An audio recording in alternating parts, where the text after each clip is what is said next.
Story number 3 in the Adventures of Sherlock Holmes by Sir Arthur Conan Doyle. A Case of Identity. "My dear fellow," said Sherlock Holmes, as we sat on either side of the fire in his lodgings at Baker Street, "life is infinitely stranger than anything which the mind of man could invent. We would not dare to conceive the things which are really mere commonplaces of existence. If we could fly out of that window hand in hand, hover over this great city, gently remove the roofs, and peep in at the queer things which are going on, the strange coincidences, the plannings, the cross purposes, the wonderful chains of events, working through generations and leading to the most outré results, it would make all fiction, with its conventionalities and foreseen conclusions, most stale and unprofitable." "And yet I am not convinced of it," I answered. "The cases which come to light in the papers are as a rule bald enough and vulgar enough. We have in our police reports realism pushed to its extreme limits, and yet the result is, it must be confessed, neither fascinating nor artistic."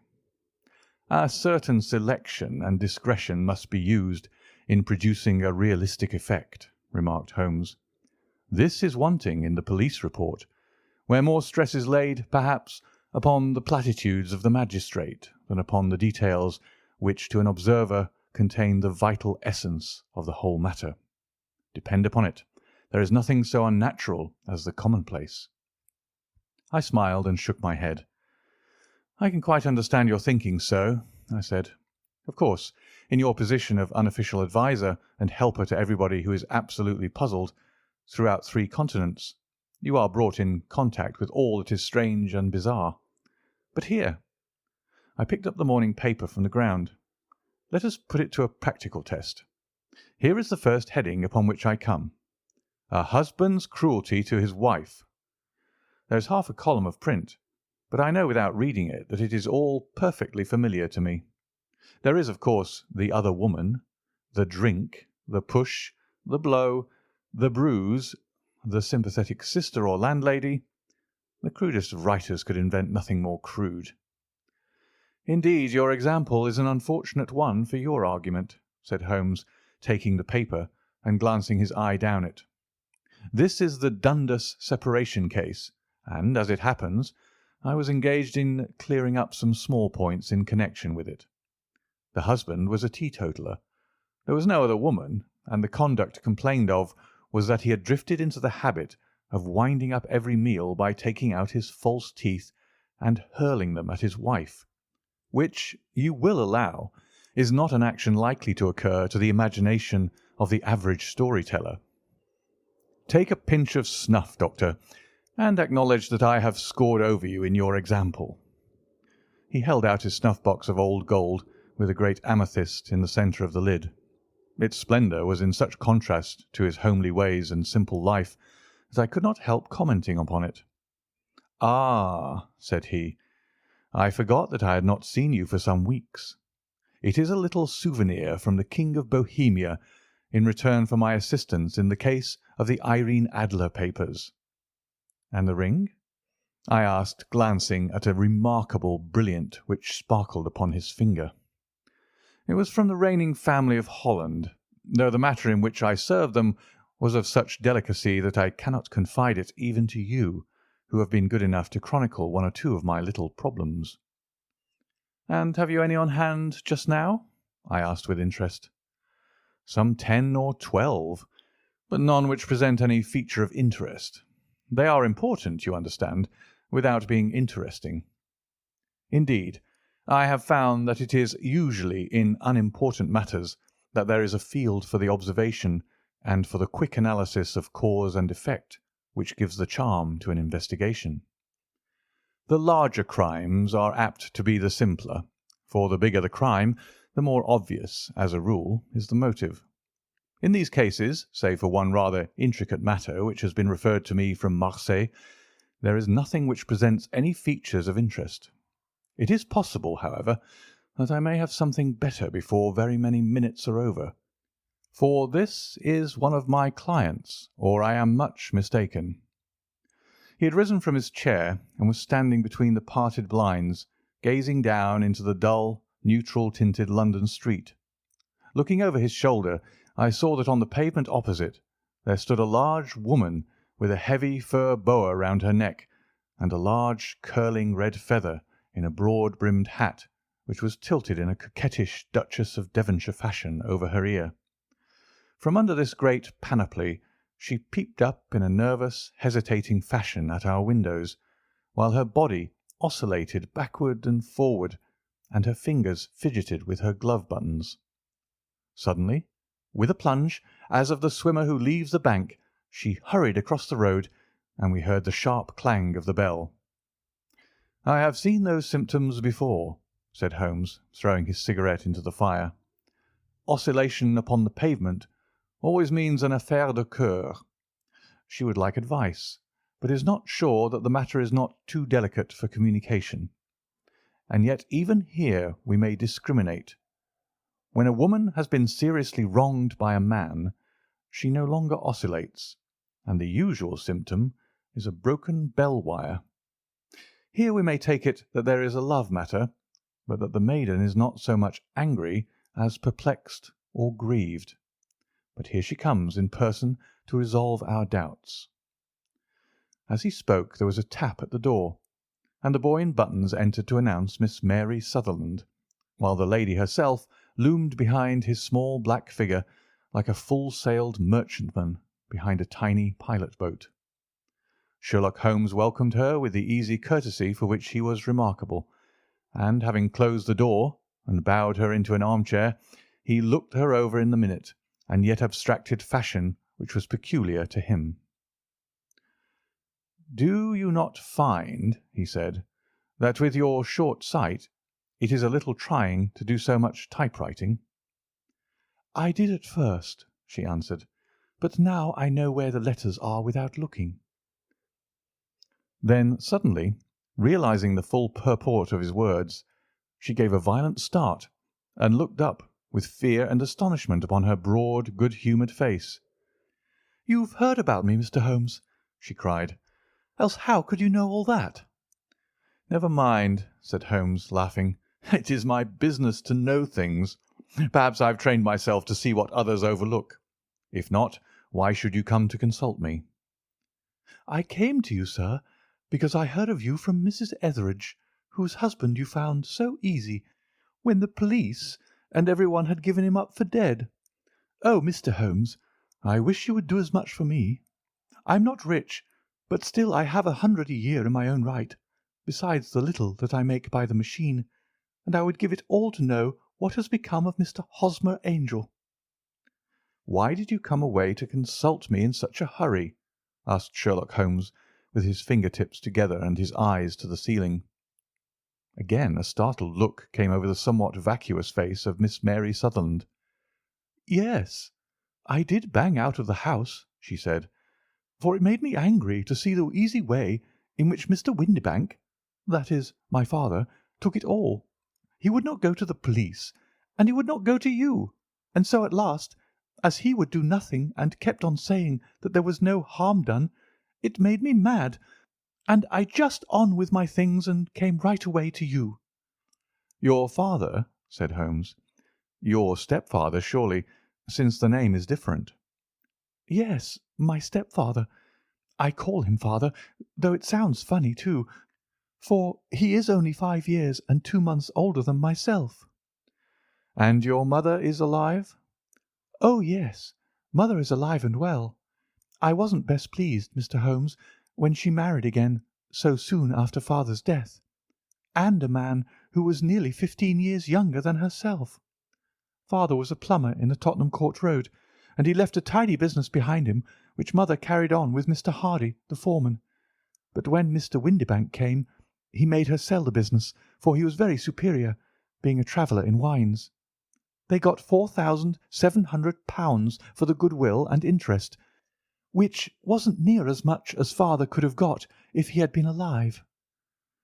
I had expected to see Sherlock Holmes impatient under this rambling and inconsequential narrative, but on the contrary, he had listened with the greatest concentration of attention. "Your own little income?" he asked. "Does it come out of the business?" "Oh, no, sir. It is quite separate, and was left me by my Uncle Ned in Auckland, It is in New Zealand stock, paying 4.5%.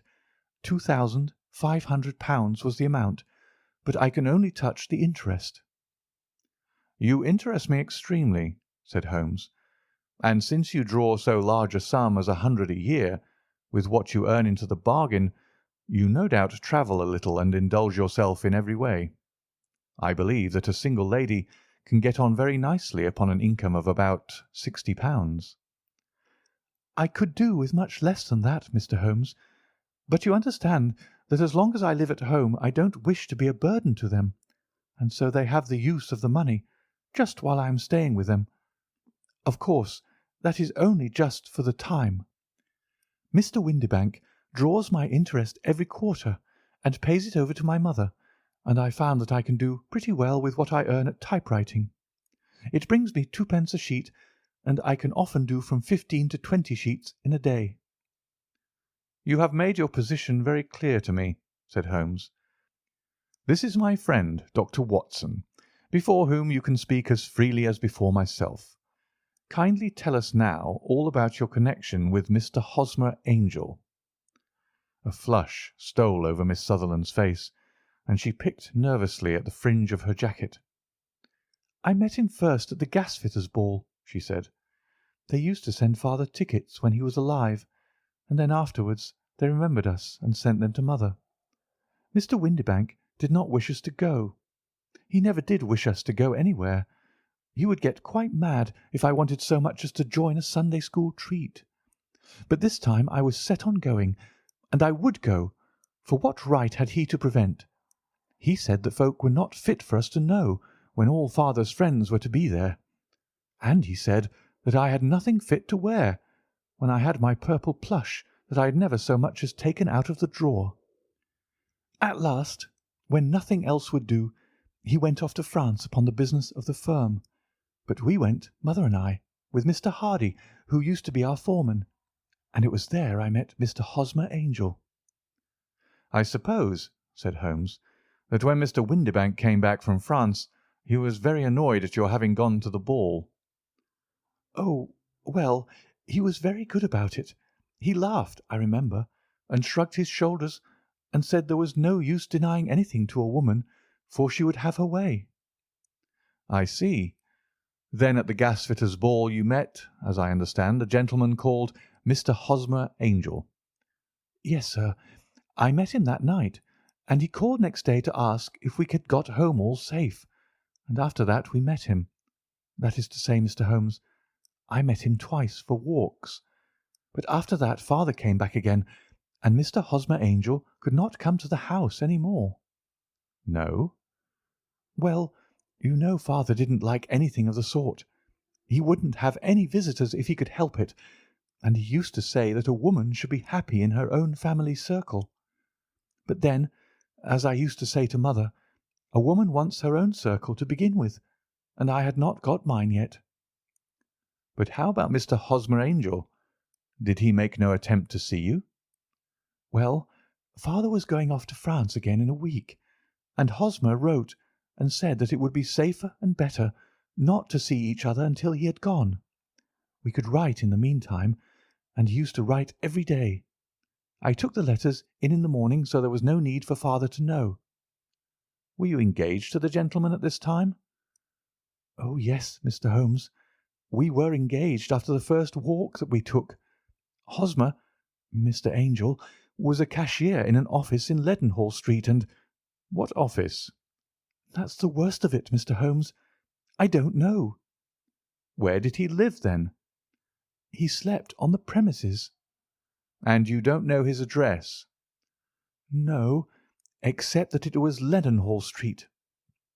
"Where did you address your letters, then?" "To the Leadenhall Street post office, to be left till called for. He said that if they were sent to the office he would be chaffed by all the other clerks about having letters from a lady. So I offered to typewrite them, like he did his, but he wouldn't have that, for he said that when I wrote them they seemed to come from me, but when they were typewritten he always felt that the machine had come between us. That will just show you how fond he was of me, Mr. Holmes, and the little things that he would think of." "It was most suggestive," said Holmes. "It has long been an axiom of mine that the little things are infinitely the most important. Can you remember any other little things about Mr. Hosmer, Angel?" "He was a very shy man, Mr. Holmes. He would rather walk with me in the evening than in the daylight, for he said that he hated to be conspicuous. Very retiring and gentlemanly he was. Even his voice was gentle. He'd had the quinsy and swollen glands when he was young, he told me, and it had left him with a weak throat and a hesitating, whispering fashion of speech. He was always well dressed, very neat and plain, but his eyes were weak, just as mine are, and he wore tinted glasses against the glare." "Well, and what happened when Mr. Windibank, your stepfather, returned to France?" "Mr. Hosmer, Angel, came to the house again and proposed that we should marry before father came back. He was in dreadful earnest, and made me swear with my hands on the testament that whatever happened I would always be true to him. Mother said he was quite right to make me swear, and that it was a sign of his passion. Mother was all in his favour from the first, and was even fonder of him than I was. Then, when they talked of marrying within the week, I began to ask about father, but they both said never mind about father, but just to tell him afterwards, and mother said she would make it all right with him. I didn't quite like that, Mr. Holmes. It seemed funny that I should ask his leave, as he was only a few years older than me. But I didn't want to do anything on the sly, so I wrote to father at Bordeaux, where the company has its French offices. But the letter came back to me on the very morning of the wedding." "It missed him, then?" "Yes, sir, for he had started to England just before it arrived." "Ha! That was unfortunate. Your wedding was arranged, then, for the Friday. Was it to be in church?" "Yes, sir, but very quietly. It was to be at St. Saviour's near King's Cross, and we were to have breakfast afterwards at the St. Pancras Hotel. Hosmer came for us in a hansom, but as there were two of us, he put us both into it and stepped himself into a four-wheeler, which happened to be the only other cab in the street. We got to the church first, and when the four-wheeler drove up, we waited for him to step out. But he never did, and when the cabman got down from the box and looked, there was no one there. The cabman said he could not imagine what had become of him, for he had seen him get in with his own eyes. That was last Friday, Mr. Holmes, and I have never seen or heard anything since to throw any light upon what became of him." "It seems to me that you have been very shamefully treated," said Holmes. "Oh, no, sir. He was too good and kind to leave me so. Why, all the morning he was saying to me that whatever happened, it was to be true, and that even if something quite unforeseen occurred to separate us, I was always to remember that I was pledged to him and that he would claim his pledge sooner or later. It seems strange talk for a wedding morning, but what has happened since gives a meaning to it." "Most certainly it does. Your own opinion is, then, that some unforeseen catastrophe has occurred to him?" "Yes, sir.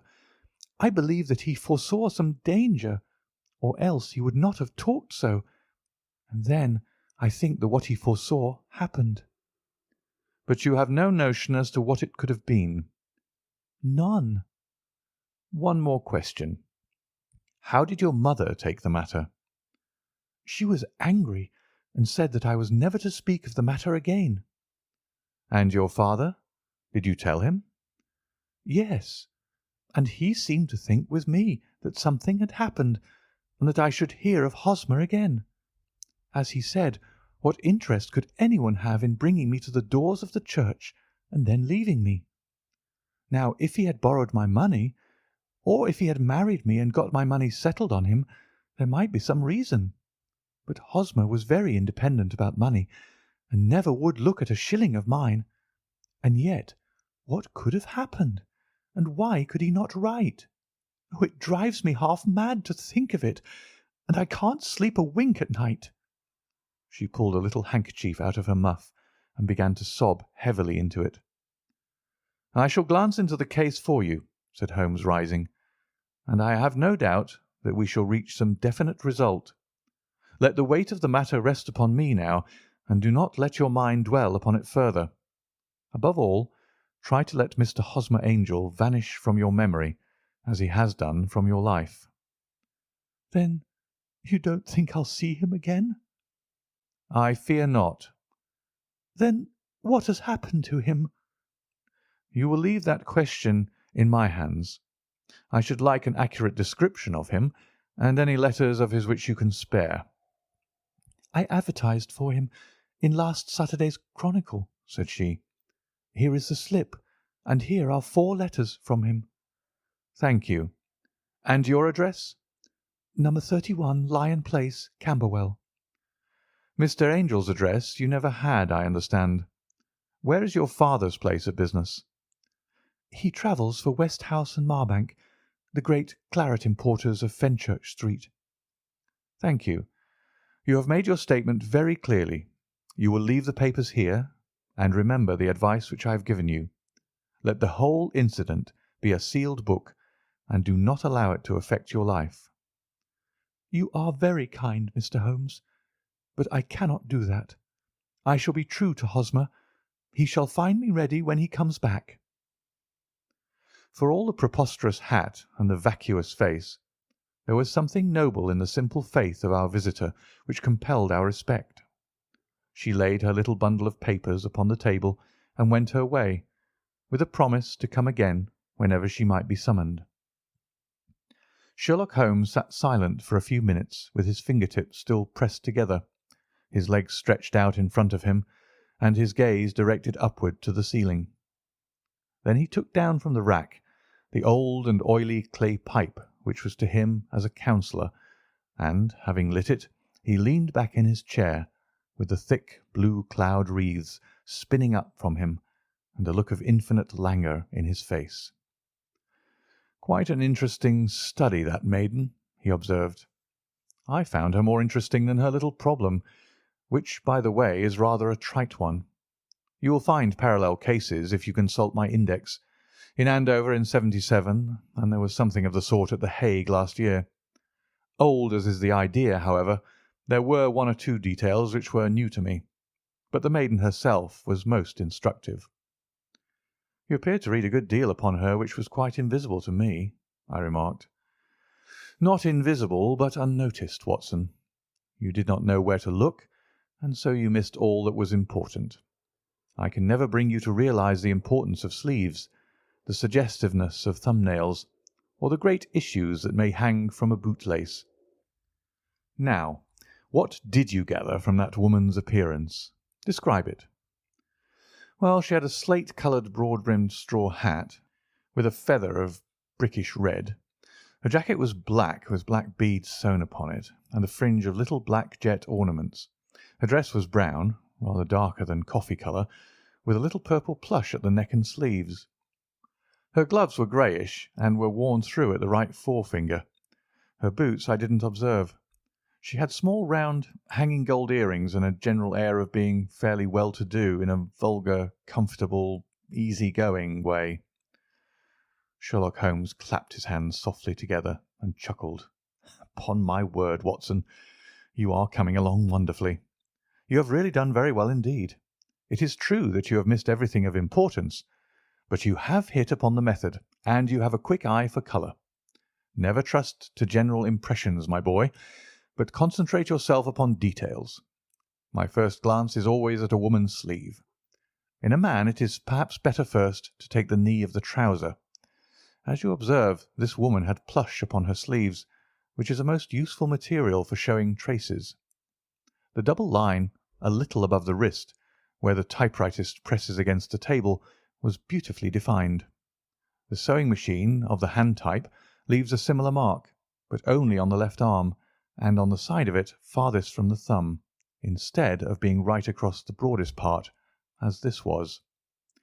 I then glanced at her face, and observed the dint of a pince-nez at either side of her nose. I ventured a remark upon short sight and typewriting, which seemed to surprise her. It surprised me. But surely it was obvious.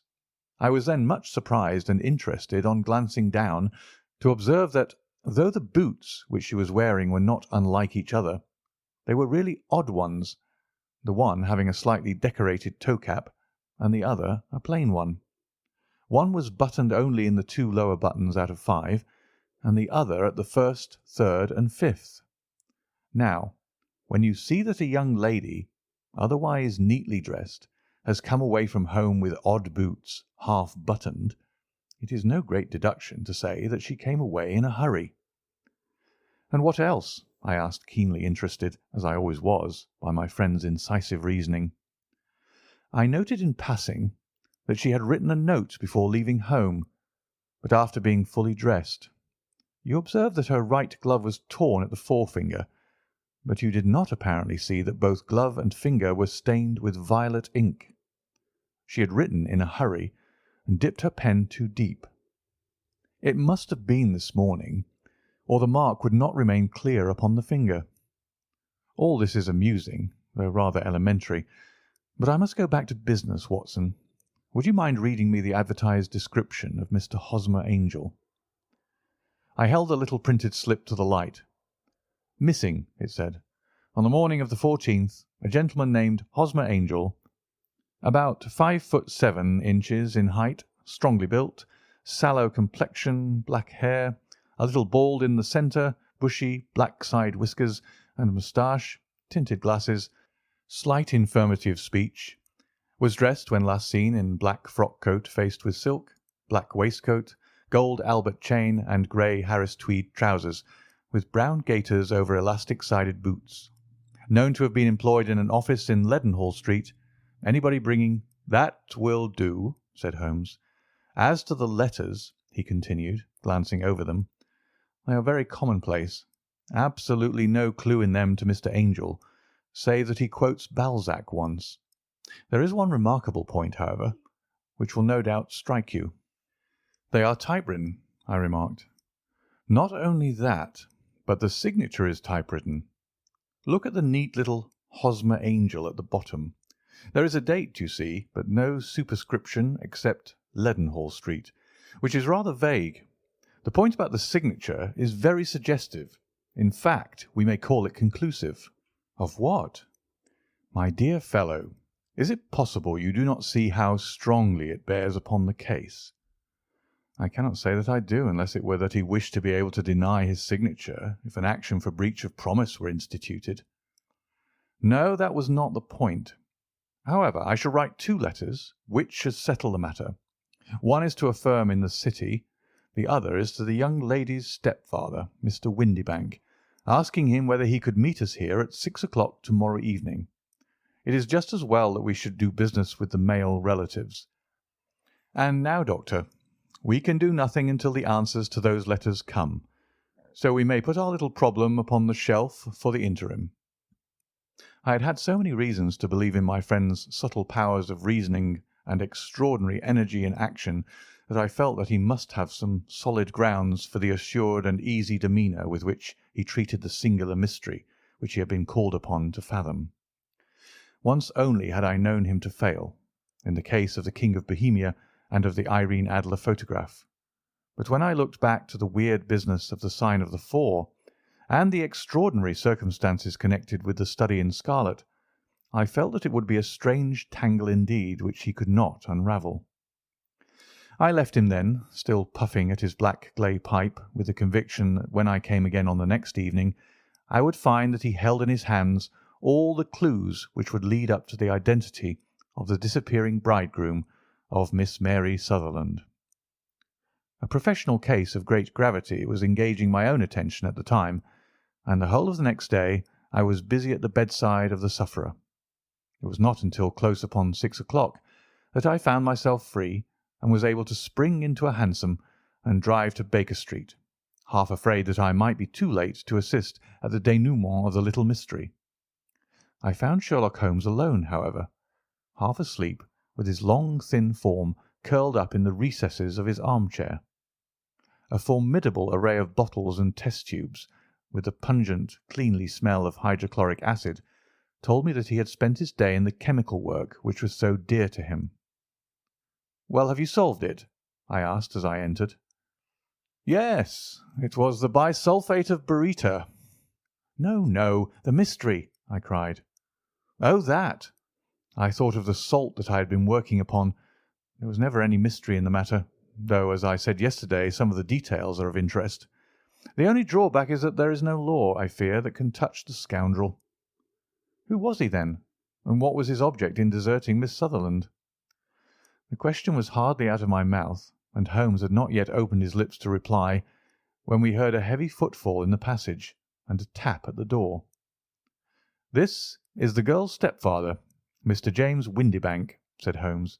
"He has written to me to say that he would be here at 6. Come in." The man who entered was a sturdy, middle-sized fellow, some 30 years of age, clean-shaven and sallow-skinned, with a bland, insinuating manner and a pair of wonderfully sharp and penetrating grey eyes. He shot a questioning glance at each of us, placed his shiny top hat upon the sideboard, and with a slight bow sidled down into the nearest chair. "Good evening, Mr. James Windibank," said Holmes.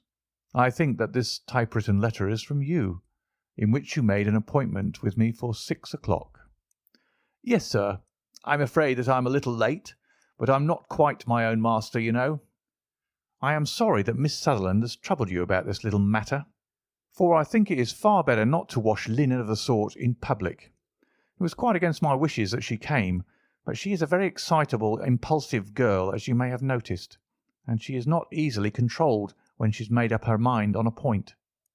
Of course, I did not mind you so much, as you are not connected with the official police, but it is not pleasant to have a family misfortune like this noised abroad. Besides, it is a useless expense, for how could you possibly find this Hosmer Angel?" "On the contrary," said Holmes quietly, "I have every reason to believe that I will succeed in discovering Mr. Hosmer Angel." Mr. Windibank gave a violent start and dropped his gloves. "I'm delighted to hear it," he said. "It is a curious thing," remarked Holmes, "that a typewriter has really quite as much individuality as a man's handwriting. Unless they are quite new, no two of them write exactly alike. Some letters get more worn than others, and some wear only on one side. Now, you remark in this note of yours, Mr. Windibank, that in every case there is some little slurring over of the E and a slight defect in the tail of the R. There are 14 other characteristics, but those are the more obvious." "We do all our correspondence with this machine at the office, and no doubt it is a little worn," our visitor answered, glancing keenly at Holmes with his bright little eyes. "And now I will show you what is really a very interesting study, Mr. Windibank," Holmes continued. "I think of writing another little monograph some of these days on the typewriter and its relation to crime. It is a subject to which I have devoted some little attention. I have here 4 letters which purport to come from the missing man. They are all typewritten. In each case, not only are the E's slurred and the R's tailless, but you will observe, if you care to use my magnifying lens, that the 14 other characteristics to which I have alluded are there as well." Mr. Windibank sprang out of his chair and picked up his hat. "I cannot waste time over this sort of fantastic talk, Mr. Holmes," he said. "If you can catch the man, catch him, and let me know when you have done it." "Certainly," said Holmes, stepping over and turning the key in the door. "I let you know, then, that I have caught him." "What? Where?" shouted Mr. Windibank, turning white to his lips and glancing about him like a rat in a trap. "Oh, it won't do. Really it won't," said Holmes suavely. "There is no possible getting out of it, Mr. Windibank. It is quite too transparent. And it was a very bad compliment when you said that it was impossible for me to solve so simple a question. That's right. Sit down and let us talk it over." Our visitor collapsed into a chair with a ghastly face and the glitter of moisture on his brow. It's not actionable," he stammered. "I am very much afraid that it is not. But between ourselves, Windibank, it was as cruel and selfish and heartless a trick in a petty way as ever came before me. Now let me just run over the course of events, and you will contradict me if I go wrong." The man sat huddled up in his chair with his head sunk upon his breast, like one who is utterly crushed. Holmes stuck his feet up on the corner of the mantelpiece, and, leaning back with his hands in his pockets, began talking, rather to himself, as it seemed, than to us. "The man married a woman very much older than himself for her money," said he, "and he enjoyed the use of the money of the daughter as long as she lived with them. It was a considerable sum for people in their position, and the loss of it would have made a serious difference. It was worth an effort to preserve it. The daughter was of a good, amiable disposition, but affectionate and warm-hearted in her ways, so that it was evident that with her fair personal advantages and her little income she would not be allowed to remain single long. Now her marriage would mean, of course, the loss of 100 a year. So what does her stepfather do to prevent it? He takes the obvious course of keeping her at home and forbidding her to seek the company of people of her own age. But soon he found that they would not answer forever. She became restive, insisted upon her rights, and finally announced her positive intention of going to a certain ball. What does her clever stepfather do then? He conceives an idea more creditable to his head than to his heart. With the connivance and assistance of his wife, he disguised himself, covered those keen eyes with tinted glasses, masked the face with a moustache and a pair of bushy whiskers, sunk that clear voice into an insinuating whisper, and doubly secure on account of the girl's short sight, he appears as Mr. Hosmer Angel, and keeps off other lovers by making love himself. "It was only a joke at first," groaned our visitor. "We never thought that she would have been so carried away." "Very likely not." However that may be, the young lady was very decidedly carried away, and having quite made up her mind that her stepfather was in France, the suspicion of treachery never for an instant entered her mind. She was flattered by the gentleman's attentions, and the effect was increased by the loudly expressed admiration of her mother. Then Mr. Angel began to call, for it was obvious that the matter should be pushed as far as it would go if a real effect were to be produced. There were meetings, and an engagement which would finally secure the girl's affections from turning towards anyone else. But the deception could not be kept up forever. These pretended journeys to France were rather cumbrous. The thing to do was clearly to bring the business to an end in such a dramatic manner that it would leave a permanent impression upon the young lady's mind, and prevent her from looking upon any other suitor for some time to come. Hence those vows of fidelity exacted upon a testament, and hence also the allusions to a possibility of something happening on the very morning of the wedding.